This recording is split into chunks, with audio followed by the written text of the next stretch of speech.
Salut à toi futur dénicheur de pépites, c'est Jérôme, je suis ravi de te retrouver aujourd'hui pour une vidéo où l'on va voir ensemble comment faire pour bien démarrer ses investissements immobiliers.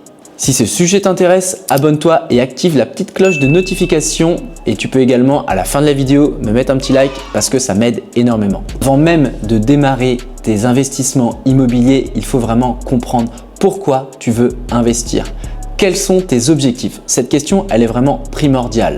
Est-ce que tu souhaites investir en immobilier locatif pour générer des revenus complémentaires, pour asseoir un patrimoine financier ou bien est-ce que c'est pour quitter ton job? Pose-toi vraiment ces premières questions, c'est primordial. Ensuite, il va falloir te poser la question, quel est ton profil investisseur?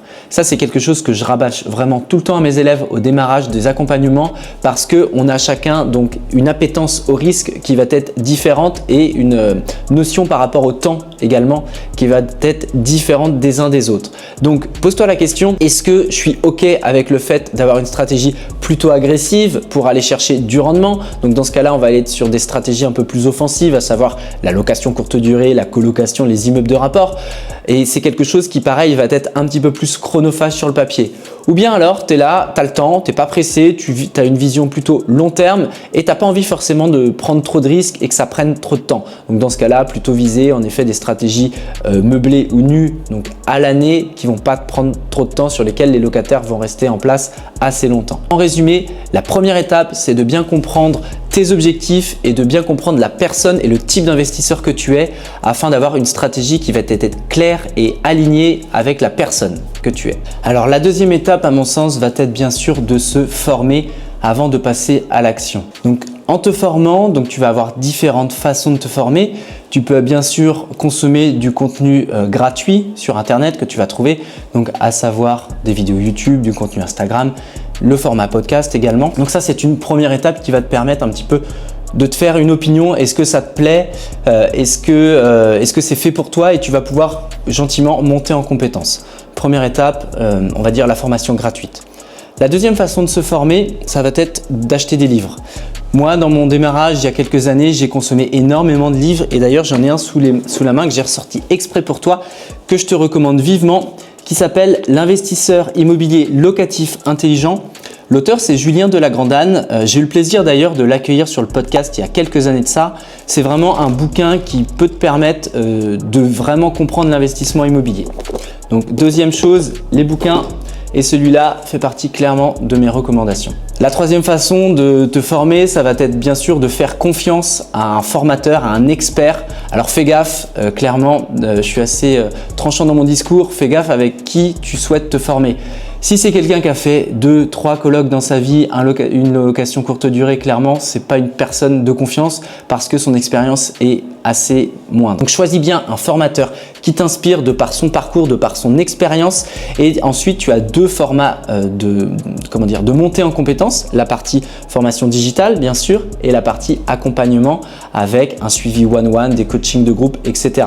À mon sens, c'est le meilleur format pour pouvoir vraiment gaper, accélérer et pouvoir investir sereinement avec un mentor sur lequel tu vas pouvoir t'appuyer, te rassurer et éviter de faire des erreurs qui peuvent être malheureusement des fois coûteuses. Enfin, en petit bonus, ce que tu peux faire aussi en fonction du secteur où tu vis, c'est toujours pareil, ça peut être plus ou moins compliqué en fonction de là où on vit. Si tu es paumé au milieu de la Creuse, tu auras peut-être un peu plus de difficultés, mais tu peux également réseauter à l'échelle locale. C'est quelque chose d'assez important.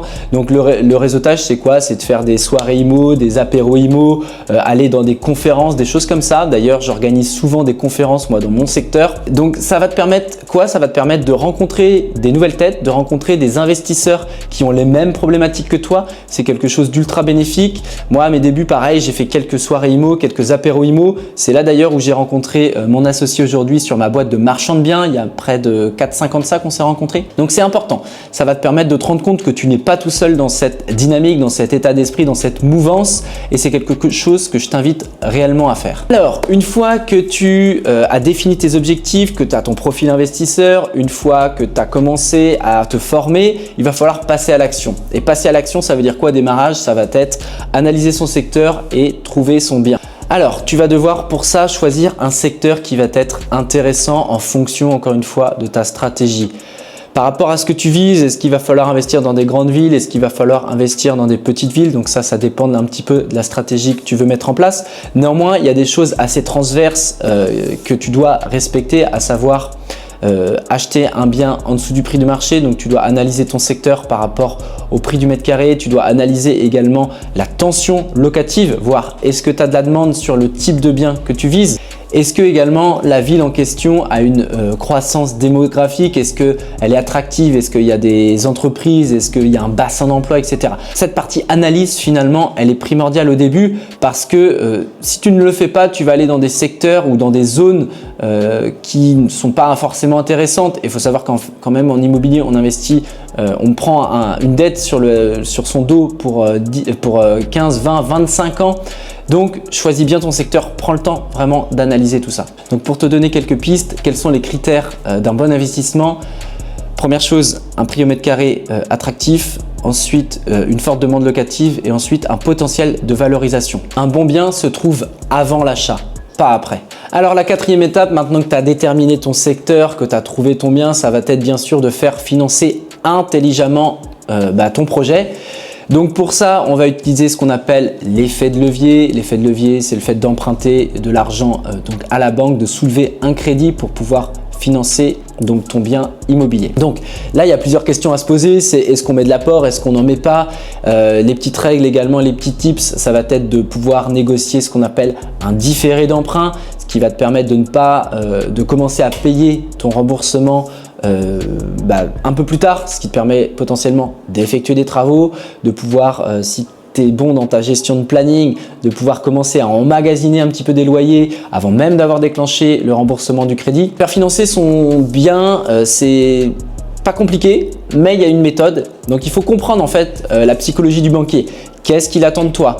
Il faut montrer patte blanche, montrer que tu gères bien tes comptes. Donc pour ça, moi je t'invite à vraiment préparer tes comptes à minima 3 mois en avance. Et c'est pareil, si le banquier il te demande d'ouvrir une assurance propriétaire non occupant, de souscrire à une carte bleue, de souscrire à un abonnement téléphonique, en fait tu dis oui à tout. Clairement, aujourd'hui, si tu n'as pas ton financement, ton projet il est mort. Donc joue le jeu du banquier, comprends sa psychologie, comprends également ses objectifs et grâce à tout ça, tu pourras obtenir ton prêt. Si tu veux de l'aide d'ailleurs sur le financement bancaire, j'ai créé un guide complet que tu retrouveras gratuitement donc dans la barre de description de l'épisode. Maintenant que tu as réussi à trouver ton bien, à le faire financer, ça va être bien sûr toute la partie gestion de travaux si tu en as, puis la partie mise en location. Donc pour la partie gestion de travaux, donc il va falloir bien sûr que tu trouves un artisan, que tu vérifies vraiment toutes les informations relatives à son entreprise. Je t'invite également à lui demander à visiter certaines de ses réalisations afin que tu te rendes compte un petit peu de la qualité de son travail. Et après, il y a tout un process à mettre en place pour justement bien suivre ton chantier et faire en sorte que tout se passe pour le mieux. Ensuite, une fois que ton chantier est terminé, la partie pareil, mise en location, moi ce que j'applique c'est ce que j'appelle la méthode en entonnoir qui permet justement de sélectionner les meilleurs profils locataires. Donc à partir du moment, il faut comprendre quand même la logique globale, c'est qu'à partir du moment où tu proposes un appartement de qualité, qui a été rénové, qui est beau, qui est avec l'effet waouh, eh bien tu vas pouvoir attirer à toi les meilleurs locataires et tu vas te distinguer un petit peu de la concurrence vis-à-vis du parc immobilier. Donc grâce à ça, tu pourras choper entre guillemets, non pas les Pokémon, mais des bons locataires pour t'assurer déjà quelqu'un qui va rester un peu plus longtemps, un locataire qui va prendre soin de ton logement et sur lequel tu as moins de chances de subir des impayés. Donc si tu souhaites en savoir plus sur justement cette méthode en entonnoir pour bien sélectionner le locataire, je t'invite à inscrire en commentaire entonnoir et s'il y a assez de commentaires, je te ferai une vidéo là-dessus pour vraiment bien comprendre comment on sélectionne un locataire parce qu'à chaque fois que j'ai appliqué cette méthode, c'est du 100%, j'ai jamais eu de défaut de paiement. Alors la conclusion de cette vidéo, c'est quoi?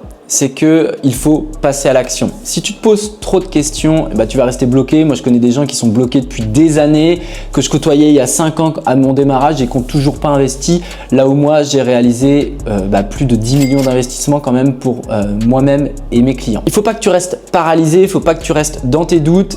Il faut aller de l'avant, il faut passer à l'action. Donc pour ça, tu l'as compris, tu as vu un petit peu les différentes méthodes. Donc la première chose, c'est bien sûr se former, comprendre, apprendre, maîtriser maîtriser ton sujet, maîtriser ton secteur. Voilà, à partir du moment où tu seras monté en compétence, eh bien tu pourras minimiser ta prise de risque. Alors oui, l'immobilier, c'est forcément de la prise de risque, mais en connaissant les choses, en devenant expert de ton sujet, tu pourras investir sereinement et c'est justement toute l'ambition à travers cette chaîne YouTube pour justement t'aider à monter en compétences et pouvoir justement passer à l'action sereinement. Maintenant, tu as toutes les bases pour justement bien démarrer en immobilier. Tu as toute la méthodologie, du moins toutes les différentes étapes.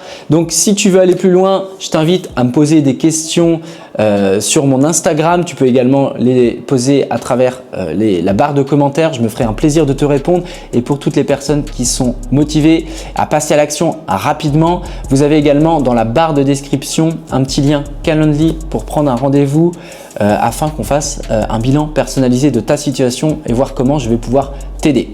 J'espère que cette vidéo t'a plu. Tu me lâches un petit pouce pour m'encourager et on se retrouve très vite dans une prochaine vidéo. Ciao, ciao!